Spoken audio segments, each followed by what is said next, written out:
From the Dallas On Air studios in beautiful Dallas, Texas, this is Fulfillment here on DallasOnAir.com. And now here's your hosts, the Vegabomber PJ Dunn and the film samurai Carlos Salinas. Hey, we're back. Movies. Yes, movies, flicks, streaming, all that good stuff. That's what we're going to talk about today. But we're not going to do that just the two of us today. There's a new song called Just the Three of Us instead of Grover Washington Jr. And that is because today we have the Jedi Cole from the Jedi Cole universe here with us. Thank you very much. The Rancor Pit invades. Welcome. Yes, the Rancor Pit has taken over, baby. That's it. Everywhere. They're just everywhere. Just like those droids. That's right. All right. And just like those droids, they don't want us here. So. That's exactly right. Well, welcome, folks. We're glad that you're here to check us out today. As you know, this is Fulfillment. This is the show all about movies, films, watching films, collecting film items. If it has something to do with films, we're going to talk about it with you, and we hope that that's your favorite thing to do as well. So every time we get started, Carlos, and today Cole with us, we like to pick a certain topic. And so the big topic today, other than our normal segments, will be about the Star Wars. Oh, I'm out of here. I have zero interest. Oh, wait a minute. I've only been doing a show for 6 years. You know nothing, Jedi Cole. That's it, because it is December, and now December is not only synonymous with maybe snowing up in the north, it's also synonymous with Star Wars. Well, ironically, Star Wars. And ironically, the Star Wars. The summer used to be iconically Star Wars.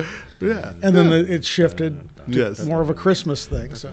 Mm-hmm. And we got more soundtracks. Hey, how about that Darth Vader? Did he frighten you like he frightened me? Yeah, and we're going to get into all of that. So definitely hang in, because what we're going to do now is jump into our very first segment, and we're going to talk about what's going on at the box office. We're going to tell you what people are spending their money on. So I'm going to start from the bottom and go up, and then I'm going to... Was that the old-timey ticket dispenser there? We'll get the... Yes. Very nice.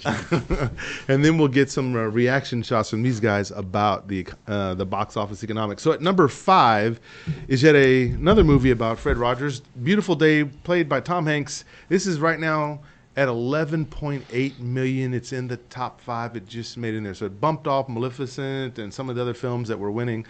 At number 4, a movie I don't know as much about. I had to watch the trailer just before the show today. Queen and Slim. It's at 11.9. It just booted Mr. Rogers. So a movie about accidental cop killing and Bonnie and Clyde. The black Bonnie and Clyde bumps Mr. Rogers. So that's kind of interesting. That's a beautiful day in the hood. That could be, very much so. No, it is anything but. But it's got Daniel Kaluuya in it. It's got to be good, right? There you go. He was in Us, and maybe he's playing his alternate self in this one. So who knows? But at number 3, this one's sad for me, because I wanted this to hang up at number 1 and 2 for a while. Ford versus Ferrari, 13.2 million. Really good film. At number 2, a film that I've been told I need to get out, and I've been admonished that I hadn't gone out and seen it yet. Knives Out is at 26.8 million. It's number 2 right now. America's saying... That's a good sign, because you have a lead character in this film that Ryan Johnson has already said that if this film performs well, he really wants to explore further with that character. And I'm thrilled about that. We need that character in our lives on an annual basis or a semi-annual basis. So it'll be the part 2 will be Forks Out, and then we'll have Spoons Out. That's right. And then Meat Cleavers Out. That'll be next. And then number 1, because everybody's running out to see this movie right now. Maybe you, maybe not you. But it's Frozen 2 at a whopping $86 million it took in. Shout-outs to Horror Mike. Shout-outs to Horror Mike. And wasn't there a period where if you had a hit Disney film, its sequel was immediately in video? Pretty much. Yes. And now the dynamic has shifted. There's like, why not just put it out in the theater if you have a solid... Like Lion King 1.5. Yeah. Yeah. Oh. Well, you can't do that with the Disney films. You can only do it with the Pixar. There it is. Well, this is the thing. I think the next boss move will be, I want to see who's the first director who's going to come out with part 2 before part 1. Yeah, Oh, I that's like the that. new boss movie. I also want to see the third film in the trilogy, Thawed. Thawed. Yeah. It's just kind of bookends the whole series. I think that would make the whole thing work. And then the next Absolutely. one will be how not to get your tongue stuck on a frozen pole, even if it's in the North Pole, right? So we'll figure it all out. Where they're all frozen.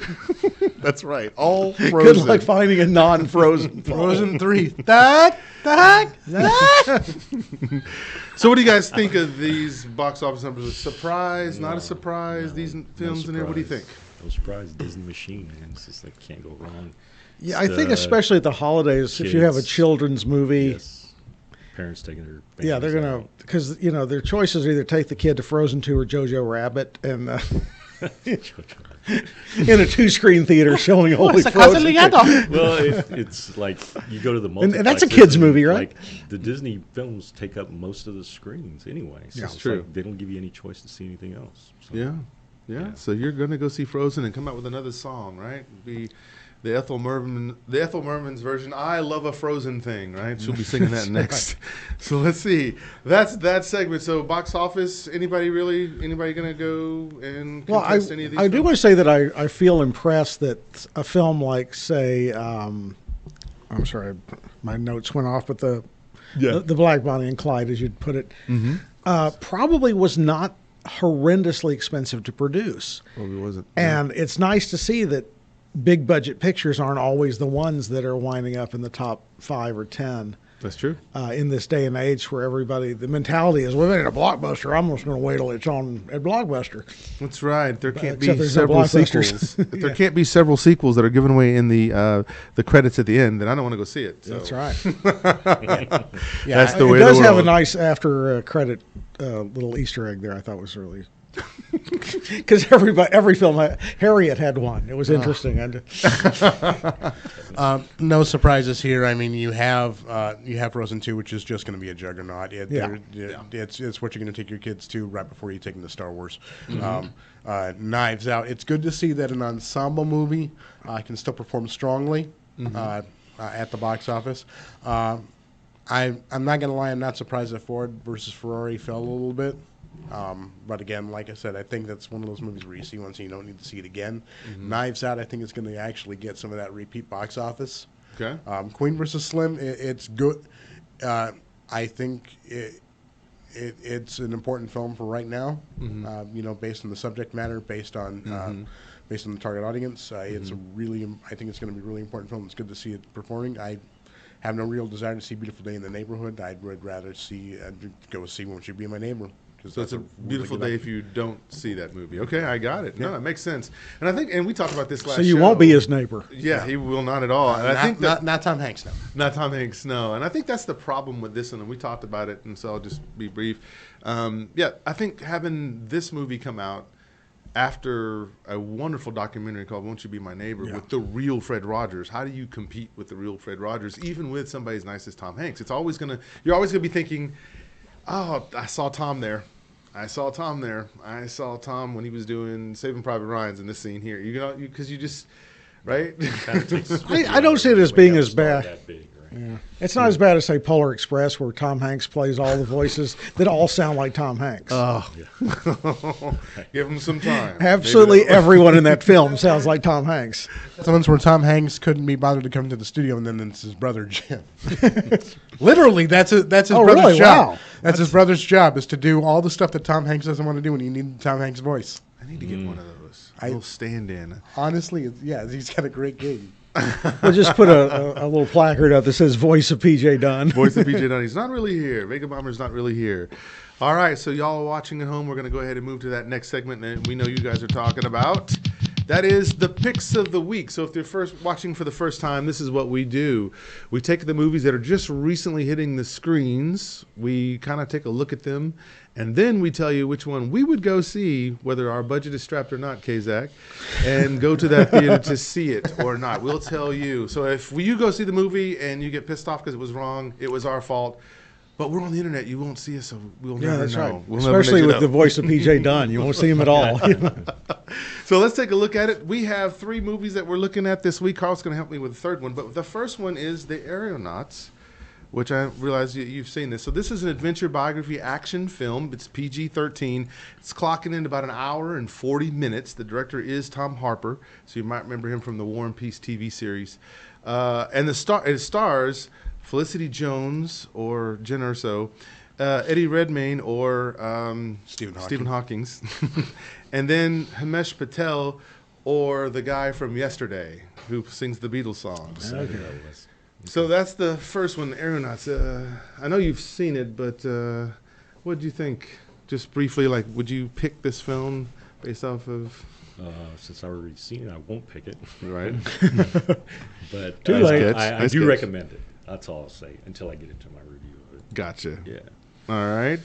Anybody else any interest in the Aeronauts? What do you think? I'm familiar or vaguely familiar with the film itself, but this is that time of year where there's like 20 films that I might, if I'm very lucky, get to see one of. And that one's going to be Star Wars. Yeah. Yeah, that one I have to go to. I'm sort of It's personally obliged. But It's true. Because if I got up and waiting an entire lifetime since I was 11 years old. Got your ticket up there. So, Kazak, any interest in Aeronauts? I know nothing about this thing. Like, Yeah. I didn't even know it existed. So. Wow. Yeah. Okay. Well, the synopsis supposedly, real quickly, is supposed to be about these folks who are going to get in a hot air balloon, and then that hot air balloon, I'm going very basic here, starts to ascend and ascend and ascend, and there's trouble with weather and Trying to things that would set like to a happen. record for descent in a balloon.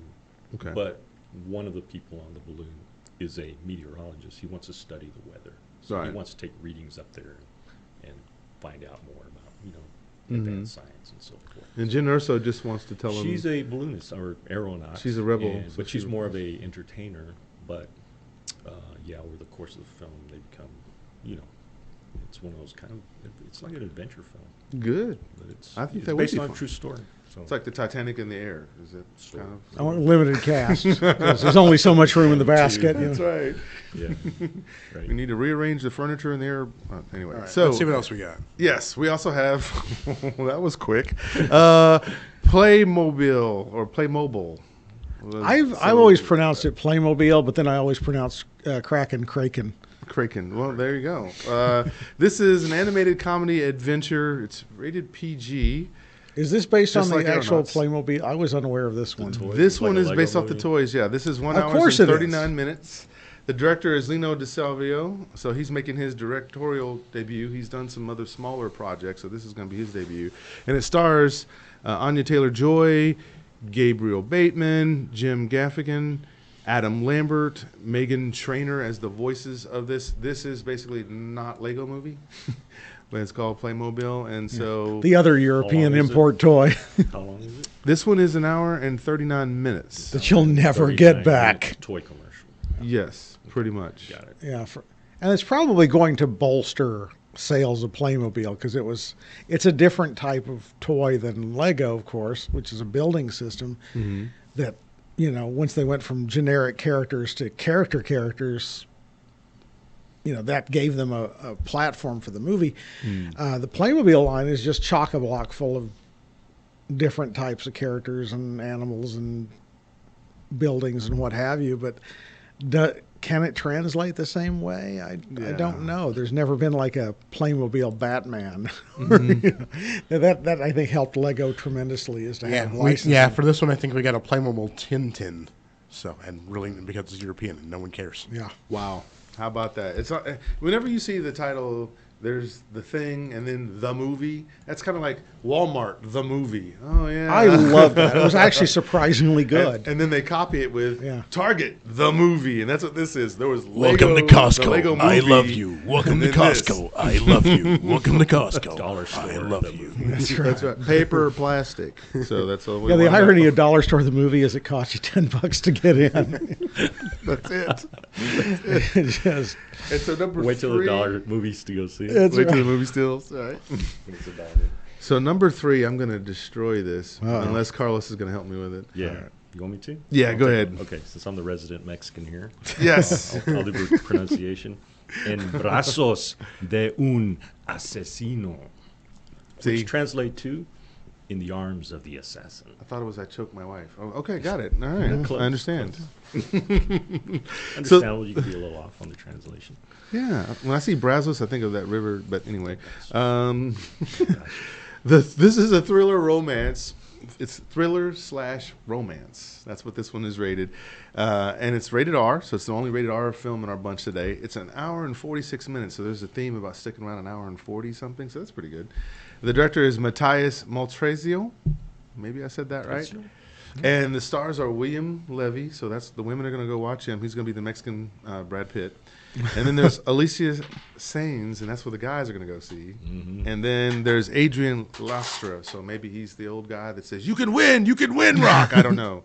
But probably the villain, maybe. So what do you know about this film, Carlos? I've seen the trailer a few times, and I mean, it looks like a serviceable action movie. Okay. You know, it has, like you said, it's a romantic couple, sort of, in a way. Is this in Spanish and subtitled? It's Spanish language, yes, Yeah. absolutely. So bear in mind that if you're not into reading your movies, which unfortunately I personally find a translated subtitled film engaging. But a lot of people are like, if I was going to read, I'd get a book. Yeah. I know some people that only watch movies with subtitles on because sometimes the sound mix is terrible and you don't hear all the dialogue. So they want to make sure they capture all the dialogue. That's true. But I don't think I could watch movies unless I'm watching a foreign movie. Yeah. You mean you didn't watch Roma? Because that's Roma. I won't watch an English language film with subtitles on. Unless it's a movie where the accents are really heavy, like Irish, like Peaky Blinders, the TV series. You pretty much almost have to watch that on with subtitles on because their accents and their slang is so. It's like the subtitle track on Snatch, so you can understand exactly what Brad Pitt's saying. Yes. Like, oh, he said the weather's been good to us, but the horses. I never knew. Any interest in this movie, Cole? Unfortunately, this is the time of year that I'm going to miss everything. It sounds fascinating. And personally, I mentioned I enjoy watching films that are in another language and subtitled, like Pan's Labyrinth, for example, or one of the best I ever saw in this sort of import was A Great Wall, where it's almost entirely in Mandarin, but anytime the characters are in the U.S., it's in English. They're speaking in English, which is very clever. Because it's about an American family going back to see family in China. Okay, yeah. I'm waiting to have that moment where I go, the subtitles were better than the movie. The book was and better now the PJ Dunn Award for Best Subtitles in a Foreign Language Film. Okay, Zach, any interest in this movie? Out of the three that you presented, probably this one. I dig foreign films. I dig subtitles. I generally it's mostly kung fu that I watch. But like I said, I'm good for a good assassin film. I'm good for a good foreign assassin film. So out of the three that you presented, IKEA Lego or what was the other one? IKEA Lego or Steampunk Titanic. Yeah, I'm going to take this one. Okay. Ironically, Titanic was also steam. Yeah, but it wasn't punk. It was ghost. So which one do you think, out of these, Carlos, which one would you say you would tell the viewers here to go Because I want to say the title of the movie again. Yes. En brazos de un asesino. There it is. Your vote out of these three, if you had to go to the theater this week? I would also, I'm going to use the subtitles here, In the Arms of the Assassin. In the Arms of the Assassin. Love it. I think I want to go see the Aeronauts. I think I want to see how that plays out because I could see that would be something different. I definitely completely recommend it, interesting. I think you'd get a lot out of it, actually. Yeah. So I'm going to say that would be my pick for that one. So let's get into segment 2, which is the just seen it because for us to be able to talk about it, we had to have seen it. And so let's take a look at Carlos. We always start to the left here. What have you seen recently? I've seen a couple of movies recently. Yesterday I watched Marriage Story. This is a Netflix original. It had limited release in theaters, but I guess to qualify for Oscars because they're assuming Adam Driver and Scarlett Johansson are going to get nominated for acting awards and possibly the director, maybe the script. I don't know. everybody I've seen talk about this movie, well, at least the majority of people that have been talking about this movie have really, raved about it. And I watched it myself. And The Marriage Story. The Marriage Story, yes. Because it's a Noah Baumbach film. Noah Baumbach is kind of a beloved indie film kind of darling. He's made some Greenberg with Ben Stiller, Francis Ha, a couple other ones. So when a new Noah Baumbach movie comes out, for the film nerds, this is like, oh yeah, it's like, for us, like a new Scorsese or Tarantino movie, you know. So, Gotcha. It's a very personal film, you can tell, because this has similarities to what Noah Baumbach and his ex-wife, who was Jennifer Jason Leigh, they got a divorce and probably was pretty tough, you know. Yeah. And in this story, they're divorced. They start out, okay, we're going to have an amicable divorce. We don't want to keep lawyers out of it, but then it gets messy, and then it gets really, it's heavy in some scenes. And Scarlett Johansson, you know, Black Widow. She has some, For the fanboys out there. with a short haircut, and she has a couple of nice moments in it, and Adam Driver does too. Kylo Ren. I didn't get the appeal, or I didn't really. I mean, I've been through a divorce myself, but my divorce was not like this, so I couldn't relate that much to it. It was kind of okay for me. So I mean, I didn't. Okay. I wasn't enamored with it as a lot of other people seem to have been. And you probably may hear Adam Driver and possibly Scarlett getting Nominated because we're in that Oscar bait Choice season. Awards or whatever. But anyway, that was that. The other one I saw was Aeronauts. I went right after work on Friday to go see this. This is an Amazon original. Yeah. So it's okay. going to be on Amazon soon. But because of the subject matter of the movie, I wanted to see it on the big screen because I thought, they're going to be in this huge balloon. Yeah, you want in the that sky. scope of. And and as I watched, I said, God, why wasn't this on IMAX? And why didn't they, promote it as an IMAX film? Because it would have been perfect for it. The basic story is, it's based on a true story. Eddie Redmayne plays a scientist meteorologist, and he's trying to get funding to go up in a balloon and take readings of the atmosphere to possibly, see if they can somehow predict the weather, And of course, the scientists back then, they're very skeptical of him. They boo him off, the meeting of all the scientists. Right. So he's going to take it upon himself to do it, fund it himself, hire a balloon maker to make the balloon. But he needs somebody that's experienced, an aeronaut, to take him up there. And the one he knows is a character played by Felicity Jones. She's more of an entertainer. There's been some past tragedy in her life. I won't get into that. Please don't. The story is very well done.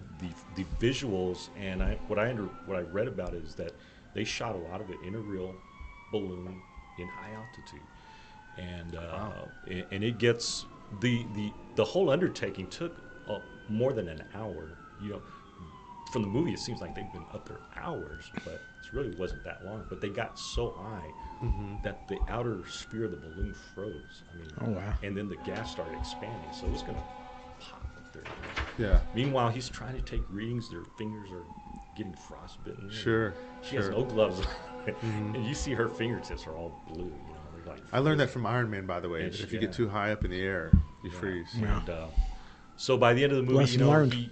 they discovered so many things. I mean, he discovered that there's different layers of atmosphere, and they get so high above the clouds. And at one point, there's a really beautiful scene where butterflies are flying like thousands of feet up in the air, and they're like blown away. It's like they notice one, and then all of a sudden there's the whole flock of them flying around. I never realized that. So it kind of almost teaches you a lot of stuff. There's moments of real beauty in the film.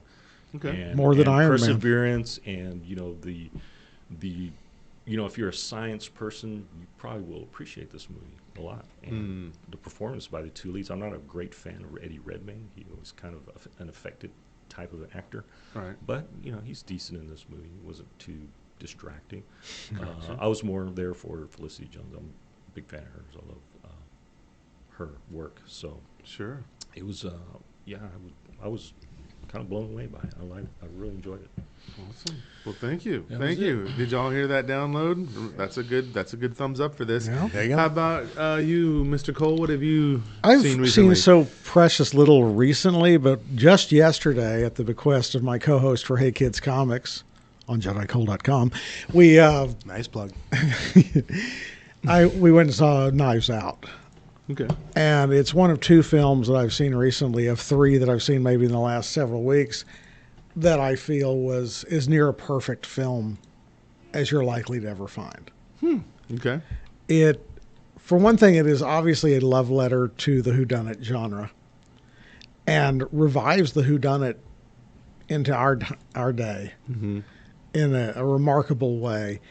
It has a lot of serious undertones and some very dramatic moments, but it also allows itself to have that kind of tweak the nose of the audience, and kind of put me in the mind in that regard of, say, the Thin Man films. Sly humor. Yeah, where there's just this very smart humor that's coming across even within the characters themselves. And it's got just a brilliant ensemble cast. You've got Jamie Lee Curtis and Chris Evans and Captain America. Don Johnson. Don I think Johnson. Ana de Armas was, to me, the star of the film. She was great in it. Who? Ana de Armas. Oh, she's okay. a Cuban actress. She was in Blade Runner 2049. Gotcha. Played the Yeah, she's the lead and is just absolutely dynamite. Daniel Craig. And Daniel He Craig's plays that detective. Daniel James Craig Bond. affecting Possibly I maybe like get this. some, affecting the least British accent possible. Yeah. Oh. He's doing And- a Foghorn Leghorn Yes, indeed. type of character almost. And you can tell the man is you can tell everybody's having fun with Yeah, this. he's having fun. And I discovered M. Emmett Walsh is still alive. Yes. Literally 2 days earlier, the man crossed my mind. I'm thinking, I'm pretty sure he's dead. And then, like, holy crap, I was just thinking about you, and you were at least alive long enough to make this movie. So, like, holy crap, what are the chances that, I had to be careful. We were at the Alamo Draft House not to go, M. Emmett Walsh! So was there anything else that you saw? Well, the other, I went and looked back at what I've seen recently, and by recent, we're being a little subjective here, but the other really, just to my opinion, near perfect, if not perfect film was Joker. We walked out of that just completely blown away. I had zero desire to go see that movie Really? because I saw the screen test stuff with Joaquin Phoenix, and I saw the imagery, and I'm like, why do we have to constantly... Do we need another Catwoman? Do we need to remove our characters so far from... And then I went and saw, I'm like, damn you. Yeah. Damn you, this is what Yeah. we really need. It's definitely the Joker we deserve. Yeah. And between those two, I had gone to see Terminator Dark Fate just because there was like nothing on that time. You bring I me actually so- enjoyed it. It was a fun movie. I thought it bookended nicely with Terminator 2. I love the fact that they kind of gloss over a lot of the other Terminator chapters that I either have or haven't seen. It was almost like they're taking a page from the Jurassic Park, Jurassic World franchise, and just sort of quietly sweeping some things under the carpet, and acknowledging the best and ignoring the worst. A lot of action in it, surprisingly. Yeah, look, and some humor too. I think that again, this is one where I think Schwarzenegger was having a lot of fun reprising that role. Yeah. Well. Because I it love gave him an opportunity to kind of play around a bit. Yeah. And that's fun to see that when actors get a chance to just kick back. They're not worried about standing on the X and all this other stuff, and they're just going with it. It brings another feel to the movie, so that's pretty cool. And there's just a little snippet of brilliantly funny dialogue on Schwarzenegger's part that was completely unexpected. Yeah, that's good. That's good. How about you, K-Zach? What have you recently just seen? Well, as your resident drive-in critic, I've been taking in a lot of Drek. So this year, so for Drek the Halls, I took in a mini horror movie marathon at Alamo Draft House called December to Dismember, a spinoff of the fantastic Dismember the Alamo series that they do every year. Basically, 3 horror holiday movies, which were complete trash. and I'll go through them very quickly. Seriously? No, go ahead. Oh yeah. If they're trash, we got to spend a lot of time on them, right? We need to spend time on these, but for the sake of time, I won't. The first, of course, the classic Bill Goldberg Killer Santa movie called Santa's Sleigh. You haven't lived until you've seen Fran Drescher drown in eggnog. I'm just saying. Oh. I truly have not lived, sir. you have not, but you really need to see this one. The kills are classic, and of course, it was actually produced by Brent Ratner of all people. So, yeah. The second, To All a Good Night. Oh my God, this is the room of holiday horror films, and I don't say that lightly. The dialogue is god awful. This is filmed in 10 days, so basically it's just absolutely trash horror. You see the plot twist coming a mile away. Lots of naked people. Sadly, the only person who doesn't have sex in the film is the actual porn star. Yeah. Harry Reams actually makes an appearance. They were just trying to subvert expectations. Yeah, that's right. So, yeah. Finally, they closed it out with the absolute capper, Silent Night, Deadly Night 2. There was a 2. Oh, there's 4. Actually, Ouch. I think there's 5. Ouch. But you don't need to see Silent Night, Deadly Night 1 to appreciate Silent Night, Deadly Night 2, mainly because half of Silent Night, Deadly Night 2 is Silent Night, Deadly Night 1. They literally took the best kills the first 45 minutes of Silent Night, Deadly Night 1 to the point where they actually had to give credit for Silent Night, Deadly Night 1 in the credits of 2. It Talk is about fan service. It is. So it's like a clip show. It is absolutely a Remember clip that show. time last movie? Yeah. So basically, all you have for any horror aficionado, all you have to do is say "garbage day" and you know what film I'm talking about. Okay. And of course, this is not one that I've seen yet, but I'm looking forward to, which is at the end of this week, Joe Bob's Red Christmas on Shudder. Again, we're going to get another mystery run of horror Christmas films, and of course, hosted by Joe Bob Briggs and Darcy the Mail Girl. Really looking forward to this, as I do every time we get a little Joe Bob on Shudder. It's fantastic. So there it is. Love it, love it, love it. So I didn't go out to the big silver screen over the last 2 weeks. Instead, I was entertaining relatives that had come into town. So when they came into town, they were like, well, let's watch something funny. I don't want to watch anything serious. I'm tired about hearing about Trump and this and that and whatever. And I'm like, great. I don't want to talk politics either at Thanksgiving. Yeah. So let's God bless you. Funny. Thank you. Yes. And so it ends up to me, I get to do a rewatch. And so what I rewatched with them was a movie I knew was going to be funny and was going to go over well, especially with this crowd. Was Dinner with Schmucks. And surprisingly, it's still funny. It still cracks up. Steve Carell and Paul Rudd just make this film go crazy. There's a French version of it. It's not nearly as funny. I think the American version is actually way funnier than the French version, which is usually doesn't happen a lot, but in this case it does. And so in this film, it's all about these guys who are rich, who own a company, that are like, hey, we have this big dinner where we like to invite ignorant people, stupid people, so we can laugh at them. And so each one of the executives is supposed to go find some extraordinary person they could bring to make fun of. But Steve Carell is just when he makes the dumb face and the goofy face and the old face, it's worth it. It is worth it. You'll laugh every time, no matter how stupid or dumb what's going on is happening in front of you. You will still laugh. It is a wonderfully dumb film. It really is. It could be a guilty pleasure, although the samurai says you should never feel guilty about pleasure. No. I agree with him. Academy Award winner Octavia Spencer as the Bird Girl. That's all I got to say. That's right. Octavia Spencer was in this film as the Bird Girl, and that was funny. So if you haven't seen this film, I haven't seen it. You have to watch it, and it is Steve Carell brings it home, and Paul Rudd is great playing it straight. So because it wouldn't work if Paul Rudd was also trying to be funny. Yeah.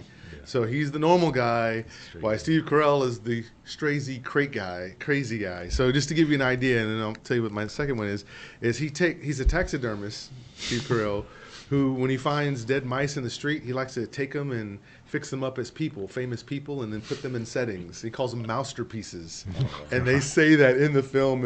And that sounds dumb, but when he says it with the way he's cut and his hair and everything, hey, if Dumb and Dumber works, this definitely works, okay? So then I saw The Four Christmases, which, again, I think this is a movie you probably should watch every Christmas because it'll dissolve all the tension in the room if your family does want to get into all these high-spirited conversations about very contentious subjects. But The Four Christmases is great. You got Vince Vaughn, and who doesn't want to look at Reese Witherspoon? And they're a couple that they have to 4 Christmases to go to. His dad, his mom's, her dad's, and her mom's, because they've been divorced several times. And so their whole idea is they don't want to get married because they don't want to have to do what their parents did for them. So every time they go to a different house, when they go to his dad's house, that's a whole different scene. Jon Favreau's in it, and he plays his brother who beats him up all the time. And so that's why he doesn't want to go, right? And then there's his mother, played by Sissy Spacek, and she's the therapist who has brownies with the special stuff in them, right? And then there's Reese Witherspoon's dad, right? And this is John Voight, and he's a guy that was a former military guy who finally figured out how things work. And then her mother, Mary Steenburgen, who plays, has her aunts and sisters all over the house. It's like a cougar den over there. So when Vince Vaughn comes in there. So you can imagine, so if you're seeing 4 different Christmases happen, right, and how they're dealing with each other's parents when they have only been dating for 3 years. And so they find out, I didn't know that about you. I didn't know your real name was Orlando. Right? Stuff like this. And so it's classic. It's a little over the top in areas, but it needed to be, so it could be super funny. But 4 Christmases, if you haven't seen it, start watching. It could be your new thing to do every Christmas because it completely dissolves any tension at all watching this. And so you have to watch. There's a church scene. It's hilarious, but so we'll get to that at that time. So let's do it. I know you guys have been watching and waiting. We're ready to go down to our final segment, and the reason for having Cole here, and we have him here more often for sure, is we want to talk about Star Wars, because December is becoming that Star Wars month. And so what we thought would be fun, because Star Wars has been kind of split lately. There's fans who love it, there's fans who love to hate it, and then there's fans who are in the middle or just kind of tired. So what I thought would be interesting is if we just thought, since this is pre-movie, what are 3 things that we hope to see in the movie, and then what are 3 things that we could probably do without? And so what we'll do is we'll start with the 3 things. We'll start on the positive, Let's talk about the 3 things that you most want to see in this Star Wars movie. We'll start with you, Carlos, and go around. Okay, 3 things I want to see in episode 9. 9, yes. 19. I'll go 3, 2, 1. So my third one was, there's a character called Zori Bliss. She has a helmet on, and I understand it's played by Kerry Russell. If you know Kerry Russell, she was in The Americans. Beautiful actress. I just want to see her without the helmet. So I hope she's not in the helmet the whole movie. So I want to see her without the helmet. So I just want to see her face. Okay. She's pretty. Number 2, I'm one of those guys, number 2, I want to see the explanation of how Maz Kanata got Luke Skywalker's lightsaber. That's it. How did she get it?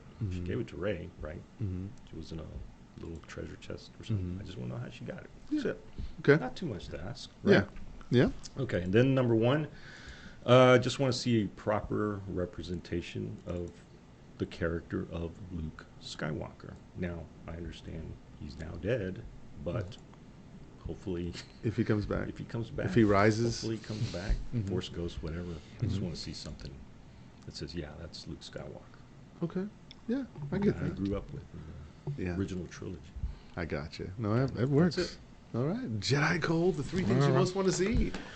I think one of the top things I really want to see in this film is in this final trilogy. Is it the final one? Or this final chapter of this block of the Skywalker saga. That overarching saga is, we were told when I was a kid back in the late 70s that this was the tale of R2 and 3PO. Our overarching story was really, it became sort of the Skywalker family saga, but it was supposed to have been told through the eyes. This was supposed to be what we glean from the droids after everything's said and done. And I'd like to see R2 and 3PO get more than 12 seconds of screen time. Yes, absolutely. They were completely ignored. And this is what happens. This is what I would call Star Trek Generations syndrome. When you try to force two different, an established franchise into a new franchise. Episodes 1 through 3 suffered from a lot of things, but cramming something else into them, yet That's another group into them, was not among fair. those.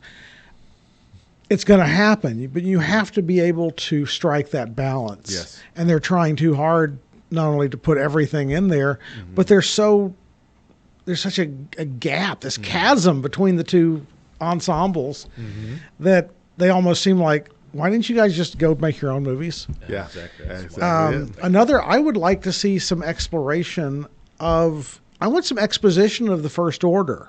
Yes. There's a Thank you. lot that I can personally, because I'm constantly thinking about and trying to justify the things that bother me in my mind and limiting myself solely to what you see on screen. Yeah. I can extrapolate a lot of things. Like I have a theory, my theory of like the Starkiller base is that was the prototypical Death Star. And they came up with a better, more mobile version of that idea. That's why you have this Death Star-like thing. That's the Model T. Vader and company were driving around in a Corvette. And the First Order found, hey, we could still crank up this Model T, while we're building our own stuff.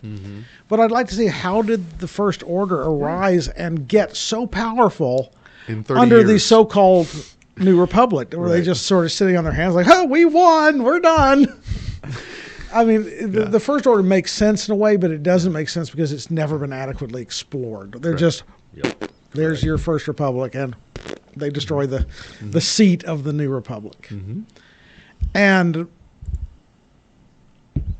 having waited, after Empire was a done deal, it was established by Lucas himself, I believe, that this was a 9-chapter story. Yes. Then somewhere in that 20-year gap, it was like, oh, no, it was never 9. It was only ever 6. Like, au contraire, mon frère. Yeah. You promised me 9 films. Yeah. And at one every 3 years, I was pretty sure I'd be an old geezer by the time Yeah. the 9th film hit. How right there's I still some was. time. There's Yeah, still some time. I was, from a very youthful standpoint, Yeah. me being in my, say, 20s or something would be like, man, I waited forever. And now I'm 54, and by God, I'm finally going to get closure. Gotcha. And I want a satisfying conclusion. Yep. J.J. Abrams is an accomplished filmmaker. Right. His storycraft, like Lucas when he's on his own. I mean, episodes 1 through 3 prove that Lucas really needed extra help. He needed writers. He could create a compelling story. J.J. Abrams is the big problem with the saga, be it under Abrams or Johnson, is it's very disjointed. And while I don't like being spoon-fed every detail, Knives Out, I need something to hang my hat on. You can't just it's just like somebody took a bunch of plot points and dumped, there you go. It's like a crawfish boil or something, Yeah. Except there I could identify the component parts. So I would like to see a satisfying conclusion, because at least my other bone of contention, Lucasfilm, Disney, the production, we're getting everybody to that. has sworn blind that there will be no Grand Moff Tarkening of Leia. We'll see. So yeah, I'm curious to see if that bears out, because I don't want to see that, just as a little sidebar. Right. And we're going to get to that, what we don't want to see. Kazak, 3 things you hope to see. All right. So one of the things that I want to see is I want to see a well-done resurrection of Emperor Palpatine. I love the bad guys. I love what Ian McDiarmid does. I really want them to do this one well, especially since they've been teasing him since preview 1. I want them to bring his character back, and I want them to bring him back really in a strong way, not like some throwaway way. I want it to be done right. Just because the thing that I love about Star Wars is the bad guys. Okay. The number 2 thing that I want to see, I want Lando to repo that Millennium Falcon. I really want to see, I want to see why he is what he is. And again, I know we're going to get to this and someone else's look back at Lando, but I really want him to take the Falcon back, and I want to All see those it done capes back well. in that closet. Exactly. Right? Yep. Exactly.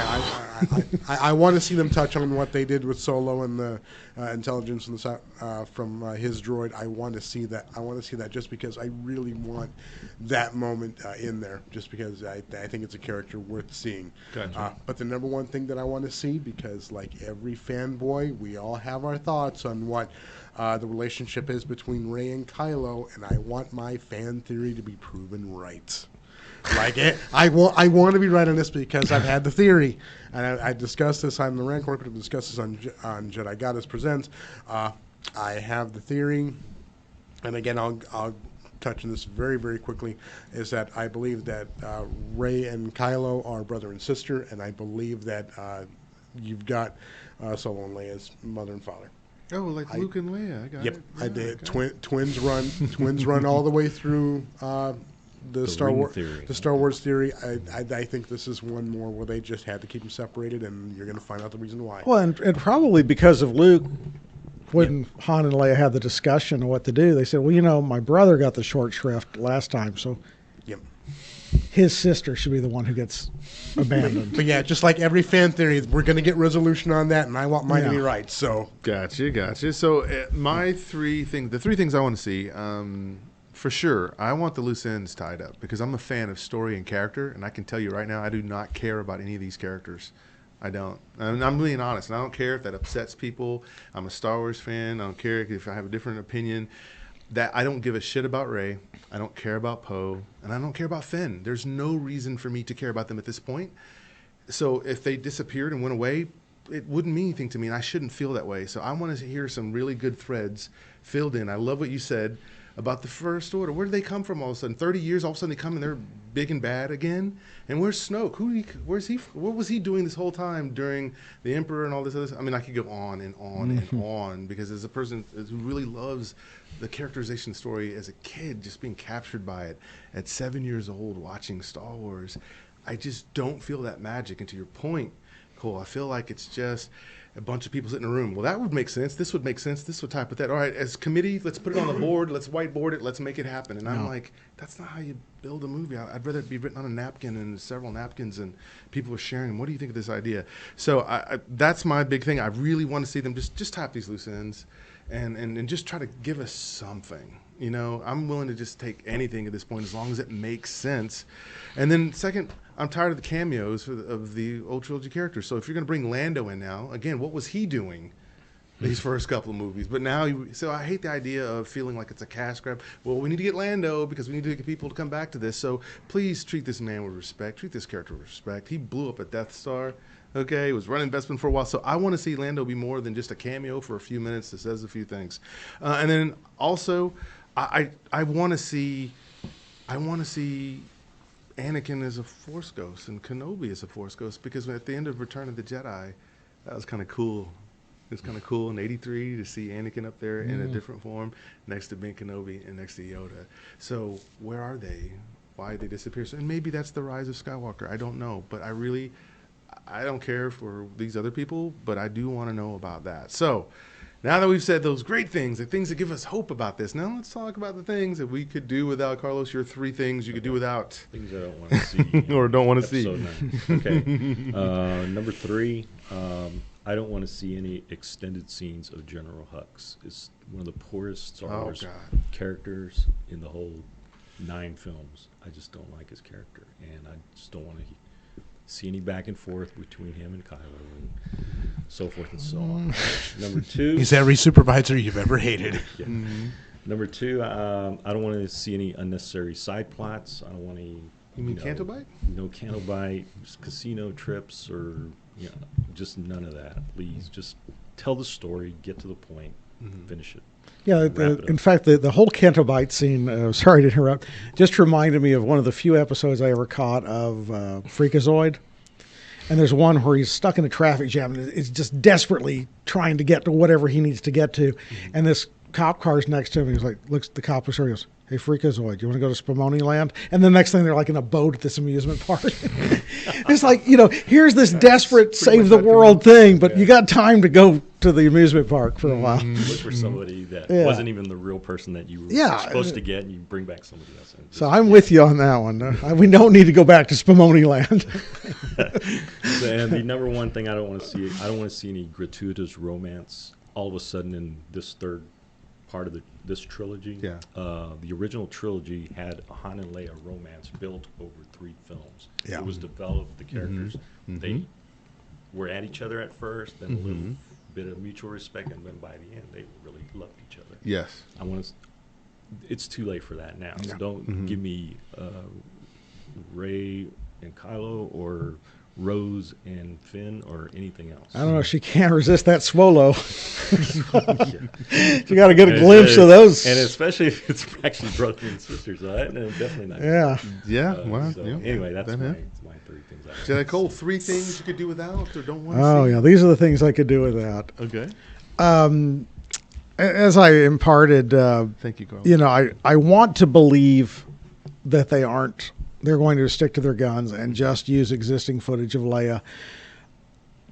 And in so doing, should they be true to their word, I don't want to have some sort of death of Captain Kirk kind of pointless scene just to explain away her absence. Yeah.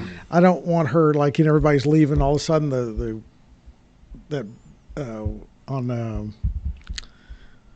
on Crate, I don't want the mountain to suddenly cave in on her. It's like, Yeah. oh, well, off to Canto Bight. Well, she could always bring herself back with the Force, though. Oh, that's so true. And if a popular principle, be it from either generation, is to die, I don't want it to be a pointless, I remember there was the novel where Chewbacca in the pre-Disney canon was killed, and everybody was all like, well, Chewbacca got killed because they dropped a moon on him. He was dead before the moon touched the surface of that planet. Pure physics, he would have been vaporized before the thing before even the collision point. Truly. You don't need to drop a moon on Chewbacca to kill Chewbacca. I have concerns about Chewbacca's fate, Yeah. given some things that are just pretty much potentially spoiled.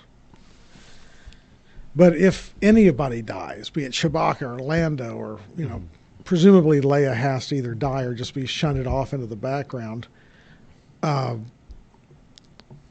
make it meaningful, make it worthwhile, make it worth my price of admission. I want to care that somebody died. I don't want them just to simply be dead for the sake of, well, I hadn't killed anybody in a while. And finally, one of the things that bothers me, and this is weird because it's sort of like what I do and don't want to see, is I don't want to see a continuation of the almost abject lack of acknowledgement of a vast and peopled universe that we were given in the original trilogy, in the prequel trilogy, and then this sort of production design propriety sets in. And with the exception of Nien and Admiral Akbar, absolutely zero non-human species occurs again in the saga yet. And this gives me some hope, a new hope, if you will. The Mandalorian, in 5 episodes, has not made a nod to every single feature film with its background characters or its background elements, and even a nod to the Clone Wars. Yeah, and it's like, this is what Yes. these should have been. I should have seen the Hammerheads. I should have seen 100%. other. I mean, I love critters. I'm silly for critters and droids in Star Wars. I absolutely adore them, and I want more of them. But I don't want it to be like the first 2 seasons of Next Generation, where apart from Klingons, the rest of the Star Trek universe ceased to exist. Yeah. That's a good point. That's solid. And then all of a sudden, they're like, oh, we haven't mentioned Orions in like 97 episodes. That's solid. Love it. Okay, Zach, your 3 things you can do without? All right, Cole touched on one of mine already. I want Leia's death to be noble. I think that you really need to do the memory of Carrie Fisher right, and since this was supposed to be her film, please do it well. That's all I ask. Number 2, I don't want emo Kylo Ren. I really am tired of the whining. I am tired of the most fearsome guy in, the First Order being a Hot Topic manager. Yeah. I'm Agreed. really I'm just Agreed. done with Yep. them not letting him be a badass. I'm tired of him whining and throwing tantrums. If you're gonna make him the big bad guy, make him the big bad guy. No more of this whiny crap. Get it and get it done. The number one thing that I don't want to see, I don't want to see any more cute characters. No more Ewoks. No more Porgs. None of that crap. We have reached peak cuteness with Baby Yoda. That's as far as we need to go. And this one, make this one count. You know, you have 18,000 pieces of merchandise. You don't need to introduce a new one. Let this one be a serious, heavy end to the trilogy. Skip the cute characters. Skip selling me toys and just get to it. Trust me, you're gonna get my money with plush Yoda. I don't need it anymore. Gotcha. No, fair. Super fair. And I would say my three, and then we'll jump to our shout outs. And yeah, the time is flying when you talk about Star Wars because it's good stuff, right? Yep. So bottom of that, since you guys already mentioned CGI, I want the same. You already mentioned Princess Leia. I have the same feelings about Princess Leia. And plus, this is a real person, the first person, that we know. Well, she's not a person who died decades earlier. Right. I can forgive Tarkin because the man had been dead a while. Sure. Absolutely. And so Carrie Fisher's probably still close to our hearts. Totally. And you talk about the big three and not the tertiary characters. Yes, in this case, you have to treat this well. It'd be like sending off a football player who won many Super Bowl trophies for you and you didn't do anything for him, really. So you don't want to mess that up. So since y'all said that, I'll say Marvel humor. I don't want to see that Marvel humor in there. You talk first, I talk first, you talk first. That's not the way we presented Star Wars and how people talk and dialogue. And to me, dialogue is important. And when you try to mimic what people or kids are saying now, that's such a sellout move to me as far as I'm concerned. So I don't need the Marvel humor, especially when I'm trying to believe that somebody's sinister. Like the way Hux was treated, I was like, wow. In Return of the Jedi, in Force Awakens. Okay, Old Republic. Look what's happening. In Force Awakens, I could trust him. I could respect he was who he was. And then by the time we get to Last Jedi, he's a joke, and I'm like, how? That just doesn't work. So, another thing I don't need is I don't need another lightsaber fight between Kylo and Rey. I don't care. She's already whooped his ass twice now, and so I'm not really interested in seeing. There's just no drama to it. And this is a guy who loves action movies, martial arts films. That's not what you'd ever do. Bruce Lee doesn't walk in and just kick everybody's butt the first time out. He takes licks. He has scratches and scars. He's been cut. There's stuff that's happened to him. And so at this point, I don't believe it. I just don't believe this fight. And if you make Kylo win, it'll be like, oh yeah, it took him 2 moves to do, so that's anticlimactic. And if you make Rey win, it's like, well, who cares? Of course she won. She's already whooped him, right? So I don't know that there's enough tension in to see them fight. I mean, they could have a disagreement, but I'm not going to believe the fight either way. And then my number one thing, I do love villains, but in this case, I don't want to see Emperor Palpatine brought back alive. I think that kind of undoes what happened in Return of the Jedi in terms of the story, in terms of here's Darth Vader protecting his son by getting this guy, throwing him down a shaft, which then later on that whole thing blew up. Yeah. So the fact that he can just say, the fact that he has to cover for the fact that your villains suck in this movie because you killed off Snoke and you made Kylo whatever, emo boy, to your point, Kazak, you're having to resolve to something like this. Right. And it's not that they can't do something imaginative to it, and it's not that they can't do something creative, but I'm talking about what I will buy. Yeah. And I won't buy that, you guys thought I was dead, but I'm not, because then I'm going to say, well, why doesn't everybody do this? Well, and they're going to say, well, only he knows the secret of how to come back. Yeah. And I'm like, so we're going to make that argument then? Because we've already broken Force up and said that the Force isn't what you thought it would. The Force has always changed. Every movie, the Force has always changed. So why hasn't somebody on the Force side figured out how to cheat death and do this sort of stuff too? So I think that takes you down a whole nother argument. Oh, yes. But I'm just saying, please, please, please do not bring this fool back. And it was like, oh, yeah, that wasn't the real me. I was hanging out in Canto Bight when they, So those are kind of... Ignore the Emperor behind the curtain. Yeah, right? So those were those things. And so, again, what I'm going to say to those of y'all who are watching at home, in the comments section, tell us, what are the 3 things that you really want to see? Yeah, nice. And then tell us the 3 things you just don't want to see, whether it's going to get into arguments with your other fellow Star Wars fans or not. But we just want to see what you think about that. And so with that, And also, I want to point out that I think I can speak for all of us here, especially I think we've all seen The Mandalorian. I haven't, but it's or okay. at least know the big meme character out of that. The one thing I don't think anyone wants to see is a last-minute hat trick with the now 75-year-old Baby Yoda Yeah. coming and saving the day. No. Just before it goes, Well, guys, that's been our show this time. What we're going to do now is just jump into shout-outs, and then I'll have my guests tell you where you can find them during the week. But who do you want to shout out to first? My son Matt, my daughter Nicole, cousins out in California, Stella and Joelle, and just all my people out in film Twitter land. Awesome, thanks. Who do you want to shout out to, Cole? Well, big shout out to Catherine, Mrs. Jedi Cole, who brought me over here today, so I didn't have to worry about finding parking myself, and who also is pretty much, well, for nearly 33 years now, has been pushing me in the direction that ultimately brought me to Dallas On Air, and everything that came before. That's good. You know, I honestly would still be, scratching technologically at bearskins. We'll send you smoke signals. Thank you. I On appreciate non-windy it. days. Yes. On windydays.com. Okay, Zach, who are you shouting out to? I need to shout out Jansen and Kat, the owners of DallasOnAir.com, as this year they are embroiled in a toy drive for a very Spidey Christmas 2019. Every year on Christmas Day, Jansen and Kat dress up as Spider-Man and Spider-Girl and go out and pass out toys to underprivileged neighborhoods right here in the Dallas-Fort Worth Metroplex. You can donate if you go to that link at the bottom, the GoFundMe for a very Spidey Christmas 2019. You can donate cash, and of course, if you contact the station, you can talk about if you have toys to drop off. Please do so. Please help kids in the Dallas-Fort Worth Metroplex who might not be having such a wonderful Christmas have something better.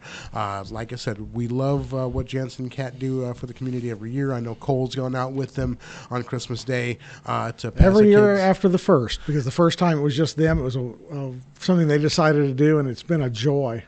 Yeah, and when you see kids' faces light up at the sight of just getting a toy for no other Well, reason also than just getting a toy. what's fun is the parents and the neighbors who just all come pouring out of houses and this is an amazing thing to see that nobody expected. Yes. Yep. So please, like I said, give to a very Spidey Christmas. You can find the link on Facebook, and of course, you can find that if you go to that link at the bottom, you can donate there.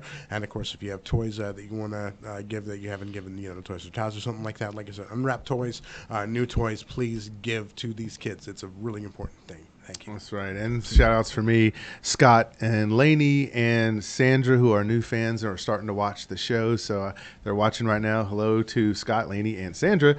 Also want to thank the diehards, Michael Paul, who watches, Mad Mel watches, Mark G., Eddie Medina, Stephanie Crane, Brandon Hambright as well. So shout out to you folks, and thank you very much. For watching. So how will they find you on the internet? They can find me at Film Samurai on Twitter, and I also have a Letterboxd account where I log my films every day. Okay. LetterBoxd.com. It's just a website for film fans where you can write reviews on it, but it's mostly for logging films and rating them 1 to 5 stars. Very cool. Jedi Cole, how can they find you? You can find me at the Jedi Cole Universe at JediCole.com, where that is the home pretty much exclusively right now of Hey Kids Comics. So big shout out to Andrew Farmer, my co-host up in Ohio. A weekly podcast. We have recorded over 335 episodes that are now available in the feed. And we still have time to check out our Christmas episode from a couple of weeks ago and get some tips on what to buy. You can also find me here on DallasOnAir.com the first and third Sundays of every month with the Rantcore Pit Live, myself and the aforementioned Eddie Medina. And on the third Sunday of every month, that Rantcore Pit Live is, of course, 10:30 to 11:30 a.m. Central. And from 9:30 to 10:30 a.m. on the third Sunday of every month, Isle of Toys, AISLE.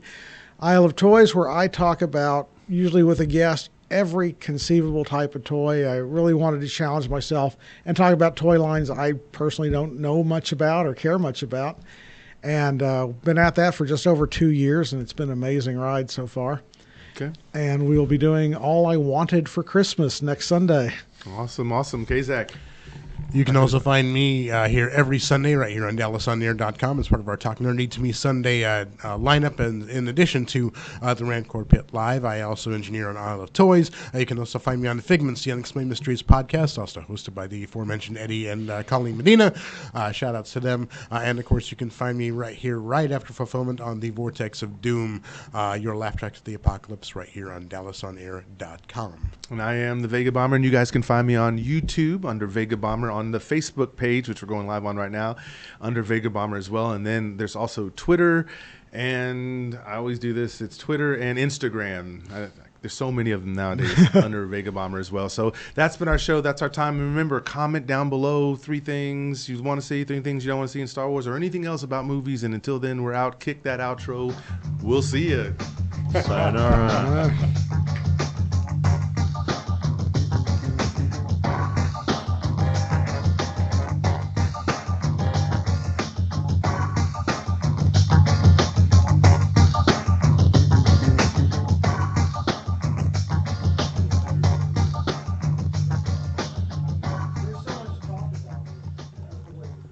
This is DallasOnAir.com.